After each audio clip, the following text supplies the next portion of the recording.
Following a blockbuster trade with the Cowboys that sent Parsons to Green Bay for 2 first-round picks and Kenny Clark, Parsons also signed a record-setting 4-year, $188 million contract extension with the Packers and will wear the historic #1 jersey. As for his former team, here's Dak on that Micah trade. I mean, hell, y'all were asking me questions. It seemed like it got personal on their ends. So, that's why I wasn't surprised. If nothing would have been done, we'd sit here and y'all still would have been asking me whether he was playing in a couple of days or when he was going to be playing. That would be a lot more of a headache and distraction than getting a solution to it. Might have been more of a headache and distraction than a solution. Dan Orlovsky joining the party. Dan, did you like or dislike Dak's comments there? Sure, they're fine. Dak has no choice but to say that. They have no choice but to say, it is what it is. It's time to move on. We got to go ready for a football game. They play a game in 72 hours. So he had no choice. I don't think he's revealing anything to us. You don't think it was a shot at Micah? No, I mean, because that's the reality. If they're went into week 1 and he was holding in and not playing, then it would have been a constant conversation, a constant distraction. So to his point, they moved on. They're a lesser football team. They're not as good of a football team because of it. But there's a end to that conversation. So, I really don't think that what he said had much merit.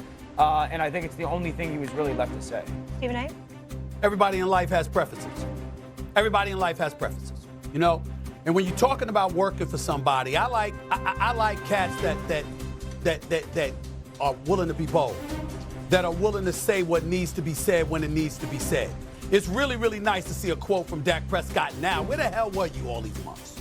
You're the quarterback that makes $60 million.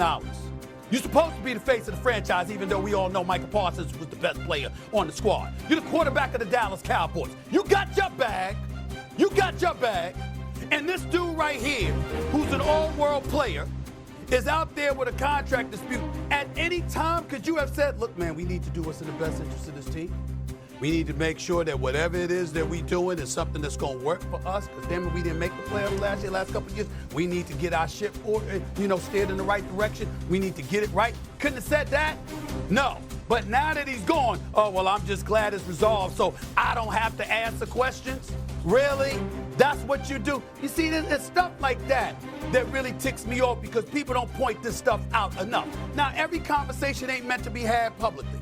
And some things are meant to be had privately, and I understand that. And yes, Molly and Dio and Cam, we don't know if Dak Prescott actually had a conversation with Jerry Jones. What we do know is that he don't seem to be able to flex but so much when it comes to getting his bag, sure. But when it comes to the team, doing what's best for the team to make sure that y'all in a position to win, this brother should be running for office. Always politically correct. Always saying a non-confrontational, non-offensive thing instead of positioning yourself to make some noise so your team can be accountable and win some damn football games in the postseason when it really, really counts. Man, go ahead, Cam. I'm going to just shut up right now before I say some other stuff that I really, really want to say. I don't really want to go there, so I'm just going to let you go, Cam. Go ahead, bro. But let me simmer you down some, Steve. Let me simmer you down some, because you're on one right now for all the wrong reasons. We know who Dak Prescott is, and you're not going to change him, right? Do I feel a certain type of way for what he said? Absolutely not, because in some ways he is speaking the facts. Damned if you do, damned if you don't. You say, okay, you speak on this particular situation. If he was here, you would have another situation that you would have to speak on. I don't feel a certain type of way. If anything, I think Dak is ready to move on to this, Thursday night matchup. But at the end of the day, you're playing for one of the nationally garnered attention teams in all of sports. We reach and we grab and we foul and we doing anything to get any type of info and intel. And of course, it's the biggest story, in the football world. So for him to say that, I'm not surprised. If anything, I'm happy that he said that because that's one of the few times that he's reacted in a normalcy way. Yeah, I'm a little bit confused, Stephen A, of what you're all so worked out about when it comes to these comments. What did you want? And Cam can speak to it far greater than I, but Dak has to. We lost. But he has to often be politically correct. Like, we lost one of the best. He said we lost one of our best players. Beforehand, before this happened, yo, Jerry, this ain't the time for personal stuff, man. This ain't the time. Let's make the best football decision. You can't do this because the brother he told you to call his agent. Come on, Jerry. Come on, Jerry. You could do that. There are things that you can do. I'm not trying to say that. Look, guys. Y'all know football. I got it. I defer to y'all. I know business.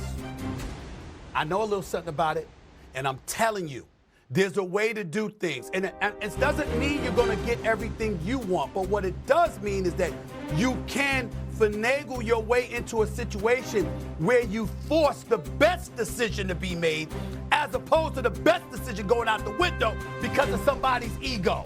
Because of things that we don't even need to bring up. I brought it up 1,000 times in terms of not speaking to his agent, and he told you to call his agent, not him. And from that point forward, you shut down everything and wouldn't allow anybody to talk to him or his agent and stuff like that. Getting in the way of productivity for the franchise. I point this out. You can have influence and say, yo, don't do that. I've had plenty of conversations with the bosses where I've said respectfully, hey, the boss, not me, but I go to be like, respectfully, hey, guys, can we make sure we do it this way? Because we don't want, that's not right, okay? And you know what? 9 times out of 10, they're going to listen. They're going to listen to that. They might not change their mind on the decision, but how you go about it? Maybe Jerry would have went down there and got 3 first-round picks. Maybe he would have got an additional player rather than just Scott. Maybe they would have got a better compensation for losing somebody the quality of a Micah Parsons. That's what I'm talking about. Dak don't really care, seems half the time, when he gets his bag, and then after that, you know what? The rest of the stuff ain't got nothing to do with me. It ain't like that. Ooh, I think he has something to do with everything. He the quarterback. I'm with you. I'm with you, Dan. And I guess what I'm saying, Stephen A, is like, I hear what you semi-saying, but a lot of what you're saying has nothing to do with Dak.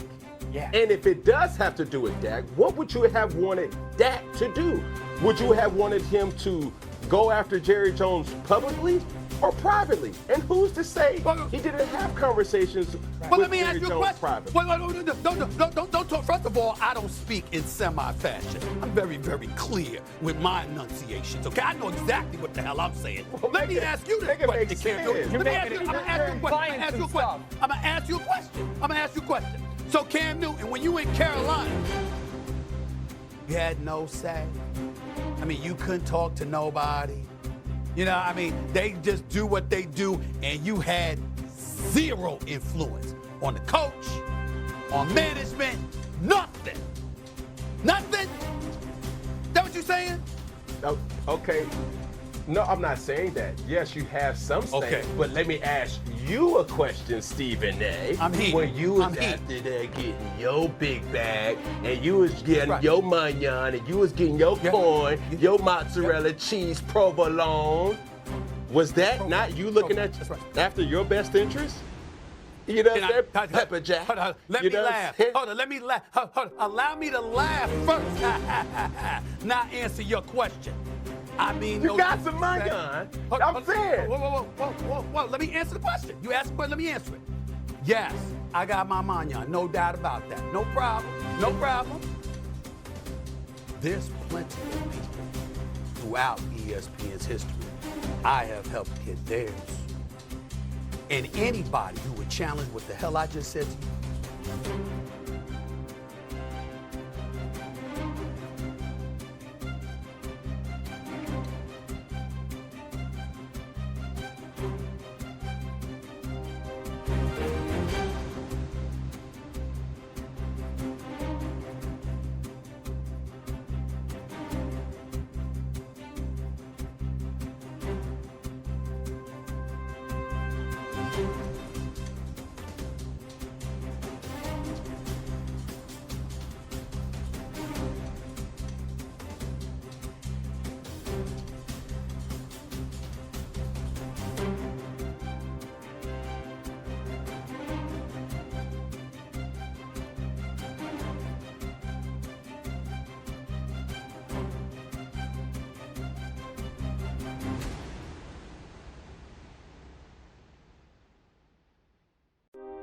you.